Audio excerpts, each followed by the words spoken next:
En 'n lekker hartlike goeiemôre vir jou. Julle, ek het nou vandag die voorreg om my pa se laaste suster se boodskapie te doen by haar afsterwe. En ja, ek kan nou 'n klomp mooi goetertjies sê, want sy was altyd 'n mooi keiserlike dame en regtig wat my betref altyd vriendelik. Altyd mooi op haar plek gewees. Maar hier's die ding wat ek eintlik vir jou wil sê vanmôre. Ons neem vandag afskeid van 'n totale generasie. Dan is die volgende generasie nou eintlik die generasie waarin ek is. En so gaan ons van generasie tot generasie en uiteindelik vergeet mense van jou. Uiteindelik as daai generasie weg is, dan praat ons nie regtig veel meer baie van daai deel van die generasie nie.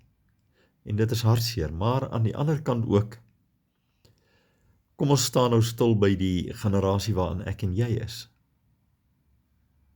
En my vraag is, hoe lank gaan hierdie generasie nog wees voordat hy uitgesterf het?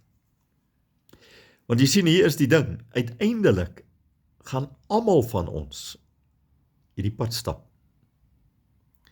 Ja, ek het al baie vir jou gevra, is jy gereed vir hierdie pad, maar dit is nie wat ek vir jou vandag wil sê nie. Ek wil vandag vir jou sê, doen wat jy nog kan doen, soos van harte vir die Here, want net wat ek en jy vir God doen, is dit wat gaan staande bly en wat mense regtig gaan onthou.